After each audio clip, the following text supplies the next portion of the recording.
দেখো ভাই, তুমি যদি একটা কন্টেন্ট ক্রিয়েটার হয়ে থাকো তাহলে আমার এই কথাগুলি মনোযোগ দিয়ে শোনো, কাজে লাগবে। আর মানে তুমি ভিডিও করা স্টার্ট করেছো, তারপর তোমাকে কেউ সাপোর্ট করছে না, এবং তোমার ফ্যামিলি বন্ধু বান্ধব সব মজা নিচ্ছে নিচ্ছে, করতে দাও ভাই। এক কান্দে শোনে এক কান্দে বার করো। আর মানে এমন একটা সময় আসবে যে তোমার ওই ভ্যাট কথাগুলো মনোযোগ দিয়ে শুনবে, ঠিক আছে? তারপর মানে সময় জিনিসটা না ভাই খুব খারাপ জিনিস, আজ ওদের আছে কাল তোমারও হতে পারে। আর চেষ্টা করো, এমন কোনো জিনিস নেই যে চেষ্টা করলে তুমি পারবে না, সেই জিনিসটা চেষ্টা করতে হবে, বুঝতে পারলে?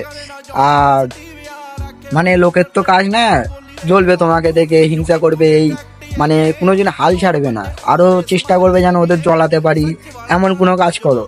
আর যে কোনো জিনিস কাজ মানে কোনো কাজ নিচে দেখেন উপরে হয়, ঠিক আছে? মানে ছোট থেকে বড় আর কি, ওই ঠিক আছে, চেষ্টা করো। এমন কোনো জিনিস নেই যে চেষ্টা করলে তুমি পারবে না, ঠিক আছে? এইটাই আমার কথা ছিল। আর যদি ভালো লাগে একটা লাইক ফলো করে দিও। নেক্সট ভিডিও দেখা হচ্ছে।